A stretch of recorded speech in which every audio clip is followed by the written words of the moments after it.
nous n'avons pas une relation de subordination entre le peuple et ceux qui dirigent le Gabon. Il faut déjà que l'on efface cela dans vos habitudes et surtout auprès de vos collaborateurs. Mais, Monsieur le Président, je reste sur ma faim. J'ai suivi votre sortie du 16 août, mais la première question que je voudrais vous poser, c'est que qui écrit vos discours? Est-ce que ce scribe vous veut du bien ou bien ce scribe-là vous veut du mal? Parce que c'est un discours qui n'a aucun sens et qui est d'une planitude à faire pâlir, Monsieur le Président de la Transition. C'est vraiment dommage parce que moi, j'avoue que j'ai comme l'impression que vous ne maîtrisez pas le sujet. Ce n'est pas une injure à votre très haute autorité, mais c'est ce qui sort aux yeux des Gabonais. Mais, Monsieur le Président, vous avez pris comme cible les activistes que nous sommes. Vous pensez que nous critiquons pour critiquer, mais Monsieur le Président de la Transition, vous avez oublié le principe même qui fonde votre prise de pouvoir. Vous avez pris le pouvoir d'abord par rapport aux Gabonais, Monsieur le Président de la Transition. Malheureusement, vous agissez contre les Gabonais. Parce que vous êtes fourvoyés. Vous prenez la part de ceux-là qui commettent les impairs chaque jour, qui ne sont pas sur la même longueur d'onde vous. Mais Monsieur le Président de la Transition, c'est quoi respecter les aînés? Est-ce que le respect est un programme de société? Je vous mets le défi de montrer à la face du monde si Wilfried Okumba, Kamitatou Nelly Nandjoko vous a manqué de respect ou a manqué de respect à vos épouses. Vous ne pouvez pas être le défenseur de la terre entière. Vous êtes entouré des délinquants notoires, des gens pour qui nous n'existons pas, Monsieur le Président de la Transition. C'est ça la réalité même des faits. Dans votre discours, vous dites que vous avez livré Ramon Kota tout simplement parce que vous n'êtes pas là pour héberger les ennemis des pays voisins. Monsieur le Président de la Transition, c'est une position simpliste. C'est une position qui nous laisse dans le désarroi. Parce que Ramon Kota, c'est un compatriote gabonais. Et aujourd'hui, la plupart des Camerounais ne savent pas ou n'ont aucune nouvelle de là où se trouve Ramon Kota. Est-il mort? Est-il vivant? Mais Monsieur le Président de la Transition, peut-on se réjouir de la mort de quelqu'un? Mais, Brice, le peu que je connais de toi, tu n'as jamais été un enfant méchant, Brice. Mais c'est excessivement grave ce que tu dis dans ton discours, mon cher cadet, mon jeune frère. Mieux, la veille ou l'avant-veille, vous avez tenu le Conseil supérieur de la magistrature, puisque vous êtes le dépositaire de l'autorité de l'État. Monsieur Brice Clotaire Oligui Nguema, une nouvelle fois, vous avez prouvé à la face du monde que le tribalisme et vous avez une relation importante, fusionnelle.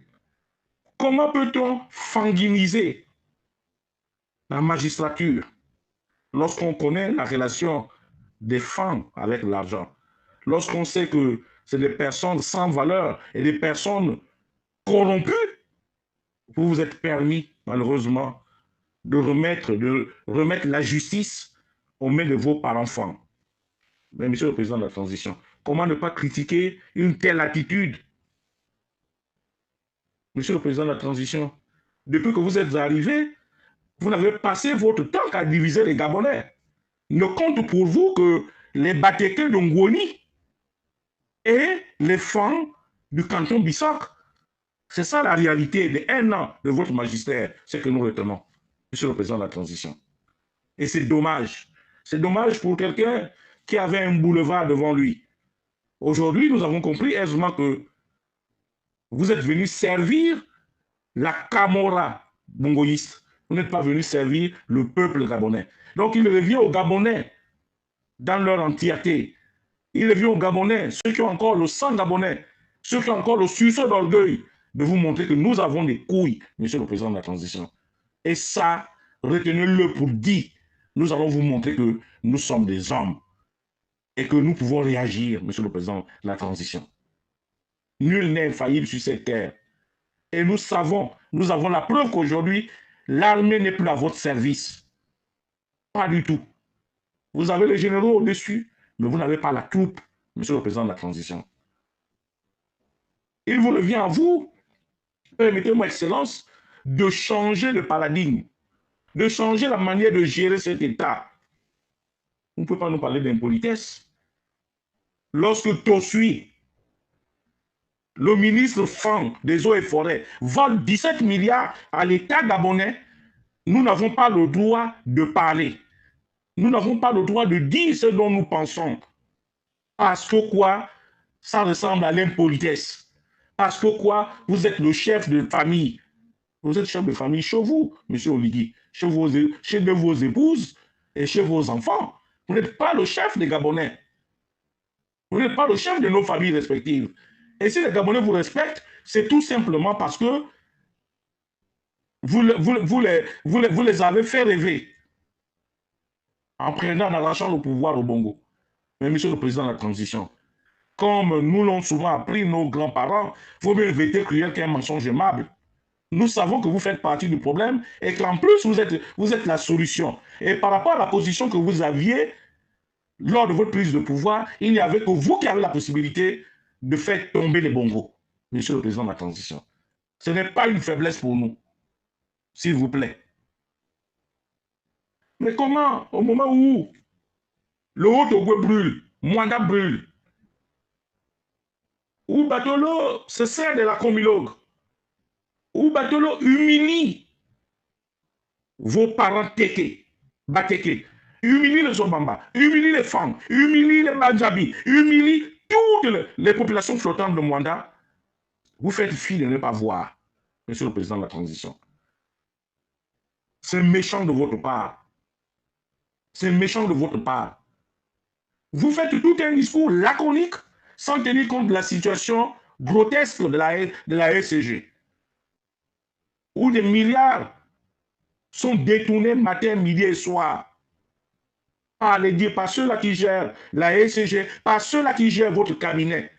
Parce qu'une telle activité, vous devez forcément être au courant, monsieur le président de la transition. Ça fait 1 an. Et cette situation dure depuis 10 ans. Les Gabonais payent toujours le lourd tribut. Les gens volent. Les gens que vous nommez à longueur de journée, sans pour autant tenir compte de notre existence. Vous venez bonnement, monsieur le président de la transition, défendre l'indéfendable. C'est une injure au peuple gabonais, au peuple souverain que nous sommes. Mais monsieur le président de la transition, vous n'avez aucun problème, que ce soit avec Wilfried Okumba Kamitatou Leni Dandjogo, avec Jonas Moulenda, avec Thibaut Adjatis, avec Bandeko en chef, avec Aimé Victor, avec Greg Geno, avec les autres, tous les activistes. Tout le monde a applaudi à se rompre les phalanges lorsque vous avez pris le pouvoir, mais vous avez déçu. Vous êtes un tribaliste né, Excellence, monsieur le président de la transition. On ne s'attend à rien. Plus grave encore, dans vos propos, lors de vos différents discours, vous dites que vous savez construire. Mais vous n'êtes pas allé au bout de la réflexion, monsieur le président de la transition. Vous savez désunir. Mais rappelez-vous de la leçon 200 du grand maître, lorsqu'il parlait de la géopolitique. Ce jour-là, tu étais là, Brice, quand j'ai posé la question au grand maître, que pourquoi dans un tel pays, la géopolitique? Il m'a répondu, il a dit que nous sommes multilinguistiques. Il faut associer tout le monde à la gestion du pays. Mais, monsieur le exporteur, vous prenez le procureur de la République à Libreville, vous mettez votre parent femme. Parce qu'ils vous font miroiter que vous ne pouvez pas aller en prison si demain vous êtes déposé. Vous prenez le procureur de la République à Port-Gentil, chez les Ormarins, vous mettez un sujet franc. Monsieur le président de la transition, Voilà comment vous avez fanginisé toute la magistrature. Est-ce que c'est bien comme ça? Je vous ai vu botter en touche en Ngoni, monsieur le président de la transition. Vous avez refusé d'énumérer les personnes que vous avez nommées en Ngoni. Parce que vous savez que ça devait soulever un tollé. Mais à Franceville, dans le Haut-Ogooué, nous avons fait la remontada pour vous montrer que nous sommes des personnes justes. Il y a quelqu'un qui est un fossoyeur de la République, qui mérite aussi de connaître la prison, qui mérite aussi de connaître la déchéance professionnelle, c'est-à-dire M. Henri-Claude Oyima. Henri-Claude Oyima, cette banque n'est de personne. Henri-Claude Oyima partira à la retraite quand? C'est ça aussi la justice, être juste envers le peuple gabonais. Est-ce que parmi les femmes que vous affectionnez tant, il n'existe pas de grands banquiers? Parmi les Batékés de Ngouoni ou les Batékés d'ailleurs, il n'existe pas de grands banquiers, monsieur le président de la transition. Mais vous avez tiré à côté. Ce n'est pas en organisant, en finançant les badauds que vous pensez que vous êtes populaire, monsieur le président de la transition. Deux fois dans vos meetings, il y a ce qu'on appelle la curiosité politique. Beaucoup sont venus pour voir qui est le tombeur des Bongo, qui a osé faire une telle infamie à la famille Bongo. C'est pour ça que tout le monde vient vous regarder. Ce n'est pas de la popularité, mais c'est de la curiosité, monsieur le président de la transition. Donc il vous plaise, monsieur le président, de bien vouloir, dans les tout prochains jours, c'est là où les Gabonais vous attendent, monsieur le président de la transition. Voir est-ce que vous mettriez le pied dans la fourmilière, dans ce gouvernement-là, boiteux et incompétent, avec un ministre des Finances qui s'est enrichi en l'espace de 10 mois, de 11 mois, M. Maïs Mouissi est propriétaire ici en France et les comptes sont gagnés au détriment de la souveraineté et de la paupérisation du peuple gabonais. C'est extrêmement grave. Votre discours, j'ai pleuré depuis 2 jours. J'ai pleuré depuis hier. Jusqu'au moment où je fais cet audio, j'ai les yeux larmoyants. Parce que je me rends compte que M. Brice Clotaire Olivier Nguema, vous êtes un homme seul. Vous n'avez personne avec vous. Et vous tomberez seul à l'allure où vont les choses. Parce que le peuple gabonais dans son entièreté commence par comprendre. Vous ne pouvez pas nous menacer, nous demander d'accepter, je m'excuse, nous demander d'accepter des personnes qui, en longueur de journée, n'ont rien à foutre de nous. Nous, quand je parle de nous, c'est ce peuple souverain, monsieur le président de la transition. C'est ce peuple souverain. Nous ne voulons plus voir Don Simon au gouvernement, nous ne voulons plus voir Charles May comme, nous ne voulons plus voir Laurence Ndong, nous ne voulons plus voir Maïs Mouissi, nous ne voulons plus voir Loïc Ndiga Moudouma et les autres. Est-ce que pour une fois, vous pouvez objectivement respecter ce peuple souverain, monsieur le président de la transition? Et à Mwanda, monsieur le président, nous sommes menacés de mort. Hier soir, Octave Magnassa, Pablo Lobo, Eric Arsène Bolo et les autres ont tenté de brûler les maisons appartenant au peuple flottant, au peuple qui vous soutient, monsieur le président de la transition. Mais c'est méchant de votre part. Vous savez très bien que M. Batolo détourne de l'argent. Vous savez que M. Batolo n'est même pas avec vous. Puisqu'il dit à qui veut l'entendre que s'il continue à demeurer le président, l'administrateur directeur général de Comilog, c'est une volonté fallacienne des ramettes. Mais, monsieur le président, finalement, vous êtes président de quoi? Et de qui? Vous commandez qui? Et vous faites quoi, monsieur le président de la transition? Monsieur le président de la transition, vos ennemis, ce ne sont pas les activistes que nous sommes. Vos ennemis sont autour de vous. J'ai attiré votre attention et essayez de reformater votre cabinet. Teresoir Obamgomo, ben, monsieur le président de la transition, c'est une honte populaire. Êtes-vous aujourd'hui, vous avez changé de bord sexuel, permettez-moi de vous le dire. Mais bien que ces choix sexuels ne peuvent pas permettre à ce dernier d'être dans votre cabinet, monsieur le président de la transition. Aujourd'hui, Télésoir Obama Ngomo ne travaille que pour sa famille. Vous avez pris le directeur de cabinet, c'est ce genre de discours. Vous avez pris le secrétaire général, un client de la pure espèce. C'est pour ce genre de discours qui frise le ridicule, qui vous réduisent à votre plus simple expression. Qu'est-ce qui saute aux yeux des Gabonais, monsieur le président de la transition? C'est que vous n'avez pas été préparé à la fonction. Ce qui m'amène à vous considérer respectueusement, monsieur le président de la transition, comme un usurpateur. Mais démontrer au peuple gabonais que ce que nous, les activistes, nous disons matin, midi et soir, ce n'est que du mensonge. Nous sommes prêts à nous ranger. Nous sommes prêts à rejoindre les rangs. Mais pour permettre quoi? Les détournements des deniers publics? Pour permettre quoi? Que vous puissiez vous renoncer à ce que vous dites, monsieur le président de la transition. Vous-même, vous avez dit que les postes de responsabilité, les postes au gouvernement, il faut être de père et de mère gabonais. Que fait monsieur comment on appelle, Chambrier au gouvernement? Mère béninoise, femme congolaise. Il n'a jamais investi à Libreville, il n'y a rien. Tous ces investissements, c'est entre le Congo et le Bénin. Et il utilise l'argent étatique. Ça aussi, les Gabonais n'ont pas le droit de se plaindre, monsieur le président de la transition.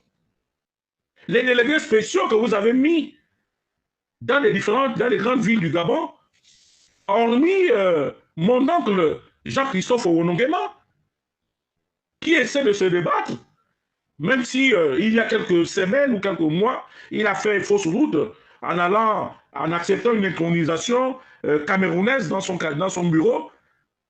Mais c'est plus ou moins le seul. Le reste, ce n'est qu'une association de malfaiteurs. Ils ne sont pas contrôlés. Ils ne doivent rien au peuple gabonais. Nous avons vu le délégué spécial de Mwanda, M. Thiengori, qui est de l'Ekabilo comme vous, monsieur le président de la transition. Humilier les gens à Mwanda. Danser comme s'ils se trouvaient dans un bistrot. Mais c'est pathétique, Excellence, monsieur le président de la transition. Donc, pour essayer de redorer votre blason, essayer de retrouver l'estime de ce peuple désabusé, il va falloir que vous réglez dans le temps la question gouvernementale. Ce gouvernement-là, c'est un gouvernement fait de briques et de brocs. Vous devez régler la question de la Comilogue, qui est devenue la Comiba, la compagnie minière de Bawandi. Sauf si il existe dans cette entreprise des intérêts croisés entre le clan Batolo et vous, monsieur le président. Et c'est ce qui se dit à Mwanda, c'est ce qui se dit dans tout le Gabon. Parce que quelqu'un ne peut pas être au bas de l'estime de ces agents. Les agents sont même allés jusqu'à déposer un préavis de grève pour demander son départ et qu'ils ne pourront reprendre le travail que si vous vous êtes séparé de M. Léopold Batolo.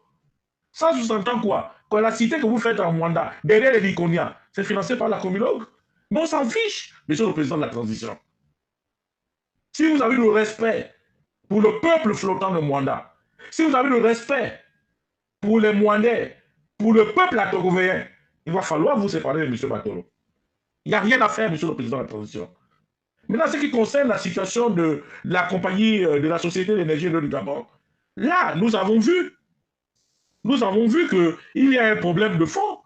Les auteurs ou les complices de cette ignominie doivent absolument répondre de leurs actes.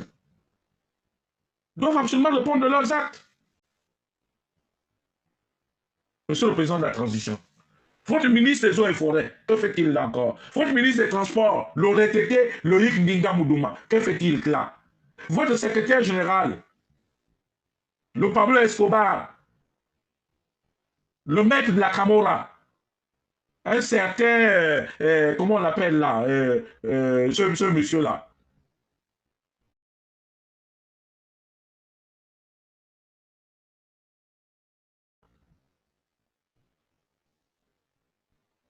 C'est gênant, votre secrétaire général de la présidence. Il faut le virer. Il faut le virer, monsieur le président de la transition. Il faut le virer. J'ai même du mal à prononcer son nom parce qu'il donne le dégoût, le dédain, la répugnance, monsieur le président de la transition. Ne vous estimez pas heureux. Le peuple gabonais n'est pas heureux. Nous n'avons que nos yeux pour pleurer. Finalement, ce que disent les autres, ce que disent vos contradicteurs, que finalement, que vous servez, vous avez servi vous êtes là comme une tête de Turc, monsieur le président de la transition. C'est ça la réalité des faits. Donc, pour nous redonner espoir, pour redonner espoir à cette diaspora, pour redonner espoir aux activistes que nous sommes. Oui, nous ne sommes pas des enfants de cœur, mais monsieur le président de la transition, le Gabon n'est pas à échanger avec une association de truands. Nous n'avons pas de pays de rechange. C'est pour cela que chaque jour que Dieu fait, nous nous battons pour avoir la bonne et unique information. Mettez-nous devant le fait accompli, mettez-nous au défi, monsieur le président de la transition, et nous vous mettons, vous, Brice Clotaire Oligui Nguema. Si vous êtes un homme de parole, si vous avez l'amour pour ce pays, nous ne voulons plus voir Ndonsima, Premier ministre, nous ne voulons plus voir Baro Chambrier, nous ne voulons plus voir Laurence Ndong, nous ne voulons plus voir Charles Mbekrom, nous ne voulons plus voir Loïc Mundunga, Loïc Ndinga Moudouma. Nous ne voulons plus voir un certain nombre de personnes autour de vous. C'est ça l'objectif. Vous nous direz peut-être que oui, vous êtes là pour construire, pour raffermir les liens. Mais nous avons beaucoup souffert de ces gens-là. Non, Simon n'est qu'une vermine. D'ailleurs, il dit à qui veut l'entendre que vous n'avez pas la capacité de pouvoir le remplacer avant 2025. Mais c'est dommage qu'un Premier ministre qui vous met au défi et qui continue à rester là, qui continue à vociférer. Les Gabonais veulent rêver. Et le rêve est possible à partir du moment où vous auriez la capacité de changer votre gouvernement à 95%. C'était Wilfried Okumba Kamitatou, l'aîné d'Andjogo.